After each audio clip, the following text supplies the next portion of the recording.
ഒരു ജോലി ഒഴിവുണ്ട് കേട്ടോ, വായിച്ചുതരാം. മുഅദ്ദിനാട്ടോ, പള്ളിയിൽ ബാങ്കൊക്കെ വിളിക്കൂലേ, ആ ഒരു ജോലിയാണ്. അതിന്റെ കൂടെ മുഅല്ലിമാണ്, അതായത് മദ്രസയിലെ കുട്ടികളൊക്കെ പഠിപ്പിക്കണം. കൂട്ടത്തിൽ ചെറിയൊരു ജോലിയും കൂടെ ഉണ്ട്. ബാത്റൂം, മൂത്രപ്പുര ഉൾപ്പെടെ ഒന്ന് ചെറുതായിട്ടൊന്ന് ക്ലീനൊക്കെ ചെയ്യണം കേട്ടോ. പിന്നെ ശമ്പളം, നിലവിൽ ശമ്പളം 7500 രൂപയാണ്. അതുപോലെ തന്നെ മദ്രസയിൽ 2 ക്ലാസ് ഉണ്ടാകും. 6:30 മുതൽ 9:30 വരെ ആയിട്ട് 2 ഷിഫ്റ്റിലായിട്ട് 1.5 മണിക്കൂർ വീതം 2 ക്ലാസ്സും ഉണ്ടായിരിക്കും കേട്ടോ. പ്രിയപ്പെട്ട മുഅ്മിനീങ്ങളെ, എന്തൊരു അവസ്ഥയാണെന്ന് നിങ്ങളൊന്ന് ആലോചിച്ച് നോക്കിയേ. നമ്മൾ ഈ ഒരു വീഡിയോ ഞാൻ ചെയ്യുമ്പോൾ പല ആളുകളും വന്ന് പല നെഗറ്റീവ് കമന്റുകളും ചെയ്യും.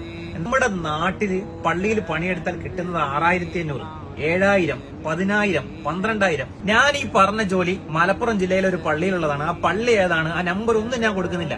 ഇത് മലപ്പുറത്ത് മാത്രം നടക്കുന്ന ഒരു വിഷയമല്ല. കേരളത്തിലെ 14 ജില്ലകളിലും മദ്രസകളിലും പള്ളിയിലും നടക്കുന്ന ഒരു അവസ്ഥയാണ്. മുഅല്ലിമീങ്ങൾക്ക്, ഉസ്താദന്മാർക്ക് ശമ്പളമില്ല. ഈ ഉസ്താദ് പറയുന്ന ഒരു വീഡിയോ നിങ്ങൾ ജസ്റ്റ് ഒന്ന് കേട്ട് നോക്കി. നമുക്കോ മദ്രസ മുഅല്ലിമീങ്ങൾക്ക് ശമ്പളം കൊടുക്കാൻ പിശുക്ക്, നല്ല ശമ്പളം കൊടുക്കൂല. നല്ല യോഗ്യരായ പണ്ഡിതന്മാര് മദ്രസയിൽ പഠിപ്പിക്കണം, ദർസ് നടത്തണമെങ്കിൽ നല്ല സാലറി കൊടുക്കാൻ കമ്മിറ്റിക്കാർ തയ്യാറാവണം. നല്ല ഉയർന്ന സാലറി കൊടുത്താൽ കഴിവുള്ള പണ്ഡിതന്മാർ കുട്ടികളെ പഠിപ്പിക്കാനുണ്ടാവും. ഏറ്റവും കുറഞ്ഞ ശമ്പളം കൊടുത്തിട്ട് വില കുറയ്ക്കേണ്ടതല്ല അള്ളാന്റെ ദീന്. ഏറ്റവും നല്ല ശമ്പളം കൊടുത്ത് വില ഉയർത്തേണ്ടതാണ്. ഈ ഇസ്ലാമിന്റെ വില മുഴുവനും കളഞ്ഞത് നമ്മളാ. എന്തുകൊണ്ടാ മാതാപിതാക്കളെ മക്കളെ ഓതാൻ വിടാത്ത? മൗല്യരായ ശമ്പളം കുറവാണ്. ഈ മൗല്യർക്ക് ശമ്പളം കുറച്ചാരാ? ഇവിടുത്തെ ഇന്നത്തെ ഗവൺമെന്റ് ആണോ? ഇസ്ലാമിന്റെ വിരോധികളാണോ? നമ്മൾ ഈ സമുദായമാണ് ഇതിനെ ഡീഗ്രേഡ് ചെയ്തത്. മദ്രസയുടെ ക്ലാസ് റൂമുകൾ വേണ്ടത്ര ഭംഗിയാക്കാത്തത് ആര്? നമ്മള്. മുഅല്ലിമീങ്ങൾക്ക് നല്ല ശമ്പളം കൊടുക്കാത്തത് ആര്? നമ്മള്. അതുകൊണ്ട് ഈ സമുദായം മാറി ആലോചിക്കണമെന്ന് വിനീതമായി ഞാൻ ഓർമ്മപ്പെടുത്തുകയാണ്.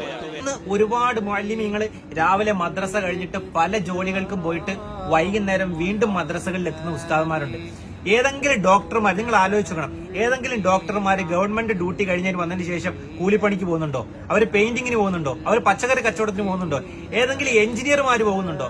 അവരെയൊക്കെ നമ്മൾ വലിയ മർത്തബയിലാണ് വെച്ചിരിക്കുന്നത്. എന്നാൽ ഉസ്താദന്മാരാണെങ്കിലോ, അവര് പള്ളി കഴിഞ്ഞിട്ട് അവർ മറ്റു ജോലിക്ക് പോകണം. അതുകൊണ്ട് വിയർപ്പിന്റെ അസുഖമല്ല ഇവിടത്തെ പ്രശ്നം. പള്ളികളിൽ ഉസ്താദന്മാർക്ക് വേണ്ട രീതിയിലുള്ള വേതനം കിട്ടുന്നില്ല. അതുകൊണ്ട് ഈ കേരളത്തിലുള്ള എല്ലാ മഹല്ലുകളും നല്ല ഒരു ചർച്ച നടത്തിയിട്ട് പൊതുജനങ്ങൾ മഹലിൽ സമ്മർദ്ദം ചെലുത്തിയിട്ടെങ്കിലും മാന്യമായൊരു വേതനം. കാരണം അവർക്ക് മക്കളുണ്ട്, കുടുംബമുണ്ട്, 3 നേരം ഭക്ഷണം കഴിക്കണം, മക്കളെ പഠിപ്പിക്കണം, അവർക്ക് വസ്ത്രം വാങ്ങിക്കൊടുക്കണം, കറണ്ട് ബില്ല് അടയ്ക്കണം, എന്തെല്ലാം ചെലവുകളാണ്. ഒരു മാന്യമായ വേതനമെങ്കിലും നിങ്ങൾ എല്ലാവരും കൂടി ചേർന്നുകൊണ്ട് നമ്മുടെ ഉസ്താദന്മാർക്കും നമ്മുടെ പള്ളികളിലെ എല്ലാ ആളുകൾക്കും കൊടുക്കണമെന്നാണ് എനിക്ക് പറയാനുള്ളത്. അസ്സലാമു അലൈക്കും വറഹ്മത്തുള്ളാഹി.